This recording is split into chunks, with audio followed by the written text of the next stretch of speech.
for future reference. Okay, so let me back up just a second. So we're going to go into administrative to set up our billing payers. We go into master payer under the financial section, and there should be only one at this point.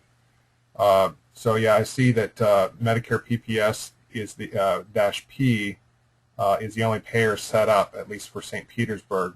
Now, payers are company specific or agency specific. I'm logged in into St. Pete right now, so that's why I'm only seeing one. It might already be set up for Tampa as well, but it's filtering on the agency that I'm logged into. Now, if I had logged into corporate, I would see all payers for all agencies, and I would see the designation for the agency here. All right, so I can select a payer by just clicking on it. If I want to add a new one, I'm going to click up here, and I can put in commercial. I can put in, any number of different kinds of payers. There's only going to be one primary Medicare payer per agency. So if I click on here, let's see. All right, this is a key field here, a key checkbox, primary Medicare payer. So if you try to check this checkbox for another payer for the same agency, it's not going to let you do that. It's not going to let you save that. So this is a special designation just for Medicare. You'll notice here, and this is not, there's nothing in here. This is kind of a helpful thing if you are adding lots of payers and you've already added one or two payers and you want to just clone an existing payer, especially if you're going from one office to another. You can use this drop down to copy the contents or the setup from one payer. Let's say you have a Medicare payer set up in St. Pete, and then you want to add it to Tampa. Well, then you just click New Entry, and then you can choose the Tampa or the St. Pete one from this drop down, which is still empty right now. But if it were there, you could choose it, and then it would populate all these values down here, so you don't have to re-enter them all again. All right, so you're going to put in a code. That's just to help you identify it. I would actually, I think we should probably put in SP here just to keep it separate in case you're seeing a list of where they're all combined. This is your own code. It doesn't get transmitted anywhere. See this better? Let me sit here. No, it's not. Yeah, it's where my eyes are going. Why don't you sit over here, closer to it? Because I don't We can hear you. We'll move this over here.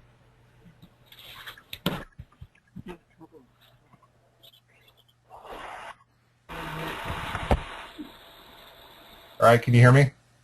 Yes. Okay, so I'm just going to go down some of the key fields here, and if it has an asterisk, it is required. Otherwise, it's not. You can put an address in here. If it's electronic, the address is really irrelevant. But if you're doing commercial and you want to do paper, you can put the address there and check this checkbox to say show the master payer on the claims. Ken? Yes. Ken, I don't know if I should stop you at this point. What if there's like United Healthcare, for instance, that we send the bills to different addresses? Well, I would say you would probably want to make two different payers out of it then in Care Portal. Okay, and my other situation is until we verify the insurance, we won't know what address to send it to. So how will my upfront person, or another thing is how will the upfront, even if we knew upfront, how would the person doing the intake know which United Healthcare to pick? Don't worry about that. That's a processing issue, because we'll talk about your processes later. Don't okay. yourself with that. Yeah. Okay.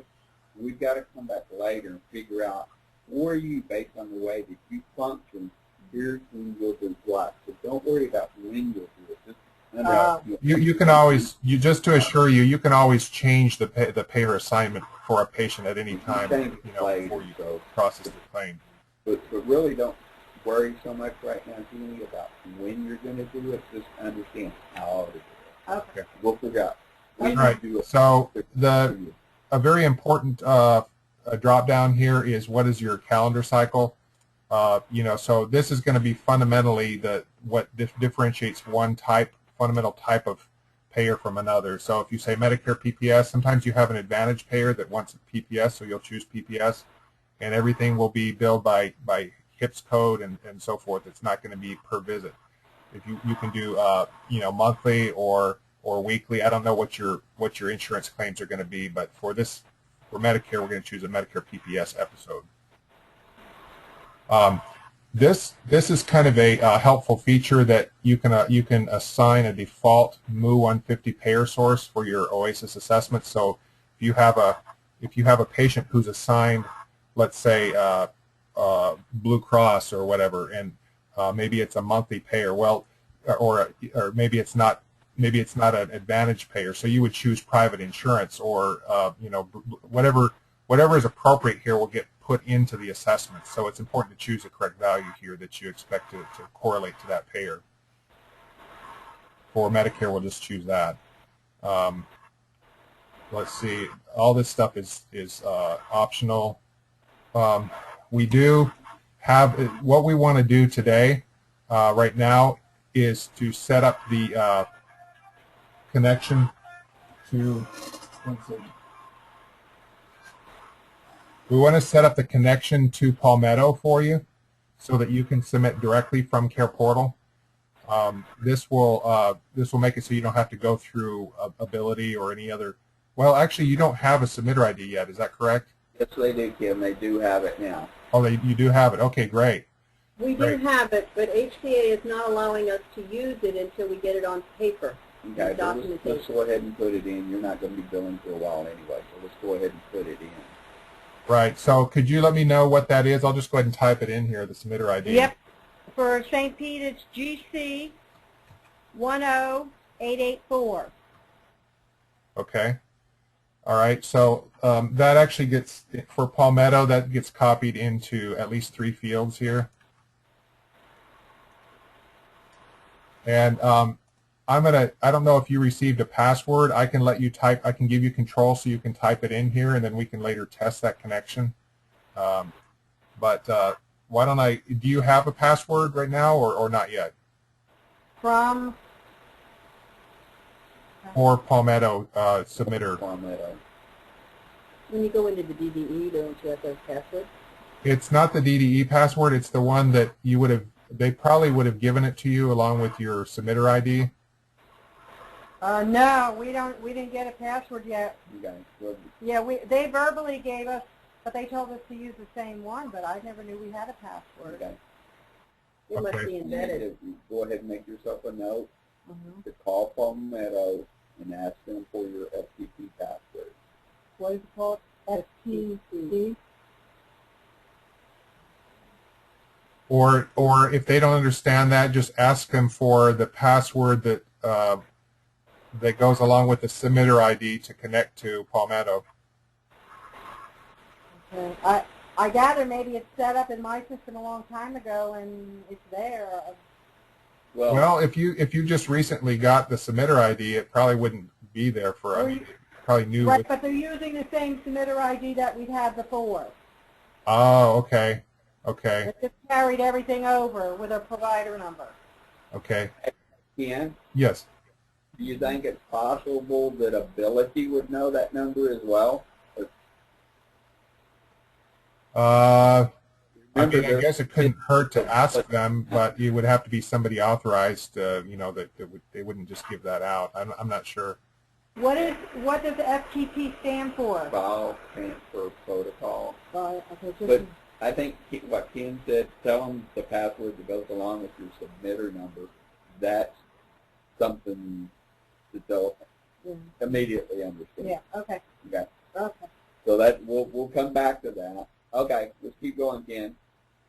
Okay, but I do want to say a word. If you are sharing this submitter ID with another process, you know, like if you have an account that's already accessing this, then they may be stealing files or maybe deleting files off your account. Yeah. I'll address that later, Ken. Okay. Okay. All right. So the receiver code. This is all. This is for Palmetto. It's all good. We'll just leave everything here like it is. Your provider number, Medicare provider number. Do you have that on hand?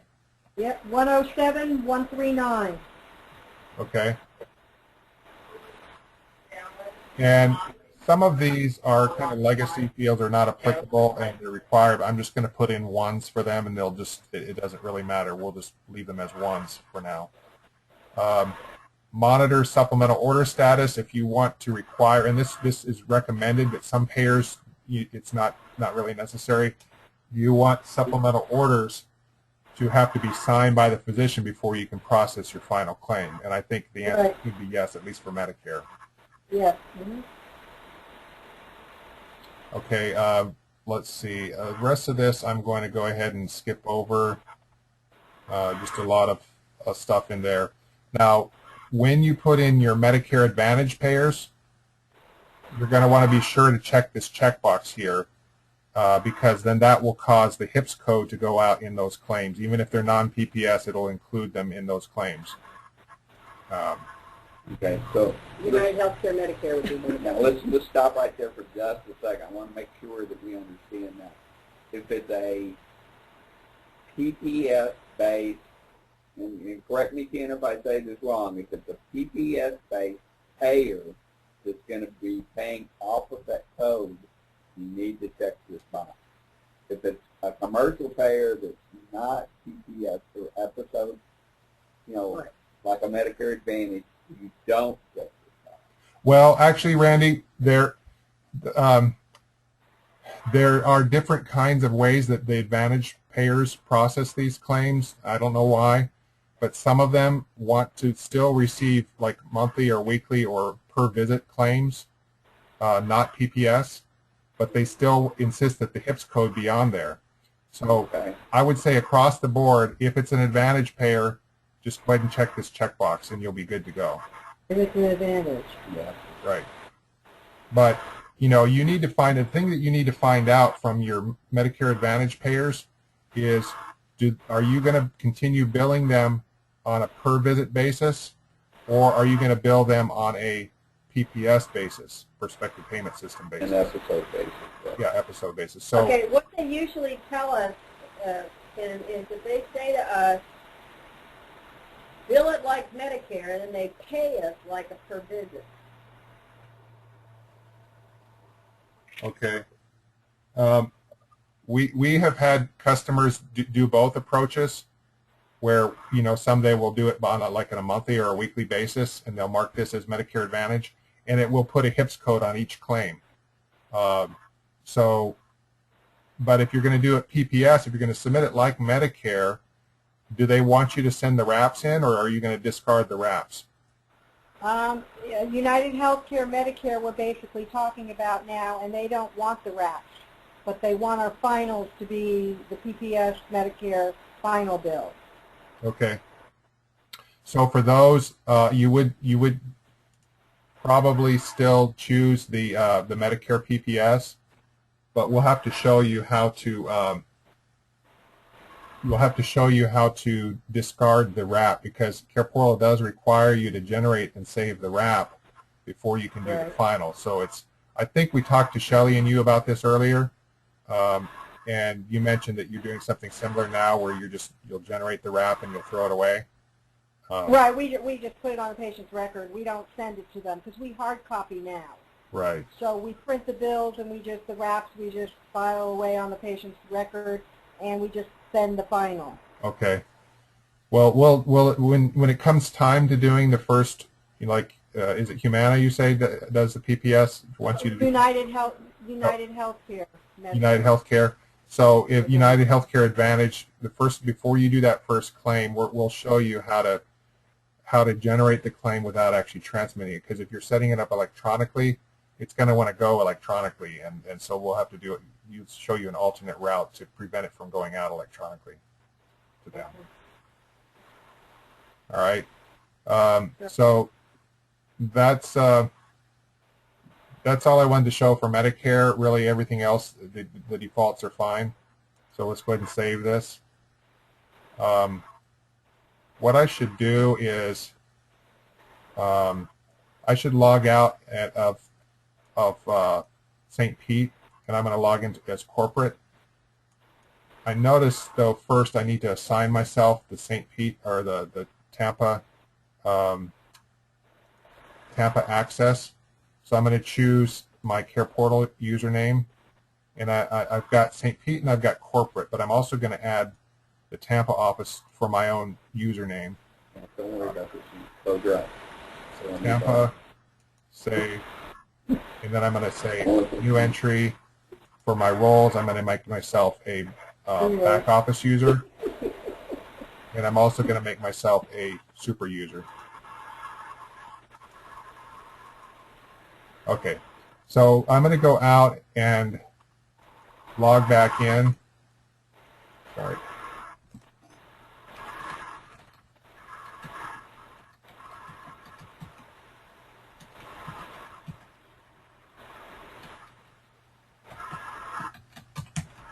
If I can. Isn't that frustrating when that happens? Because I've done that myself. I'm not sure.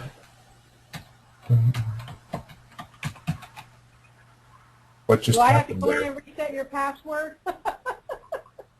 I I don't know how to think do that. I don't think I reset it.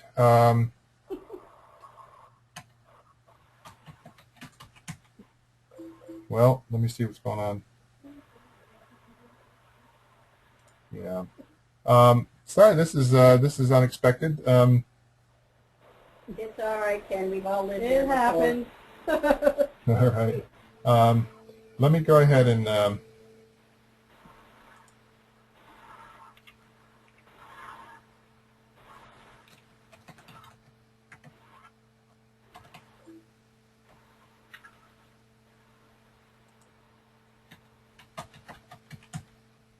okay, there we go.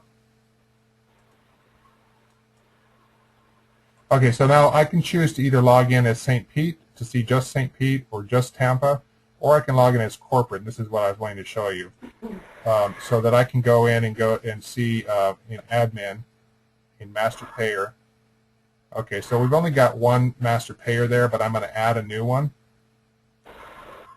and we're going to call it MCRP-T for Tampa.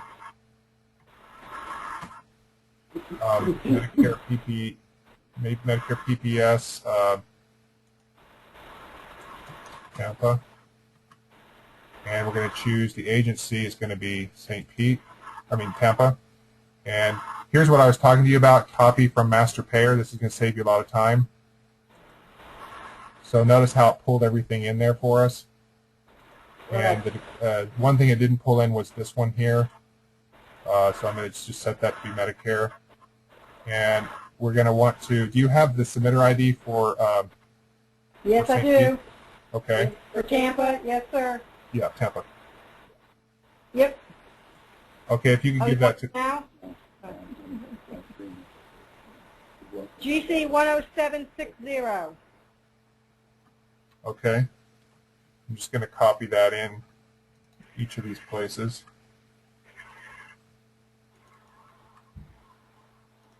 It looks like somebody already put this one in. Well, no, that sorry, that came in from. Sorry, excuse me for what I was saying. All right, I think that's all we're going to do. I'm going to leave the FTP password blank for now. When you get this password, you can put this in, and then we'll have you check this checkbox that says Enable Direct Claim Submissions, because without this password, obviously we can't connect to Medicare from Care Portal directly, so you can't do direct claim submissions. But once you have that information available and put that in, then we can enable that checkbox to do direct claim submissions. And on this system, you just have the PPS UB04 for electronic billing. Can you drop down that window? UB04. Where were you? Which one are you talking about? Bill type. Oh, there is a paper type that you can use, or a claim form template. This one here. Okay, I just wanted to see my choices here. Yeah, okay, some of these are kind of legacy, but okay. The only reason I'm saying, I guess the other software called it a 5010 for electronic billing, a UB 5010. But I gather you have electronic up there.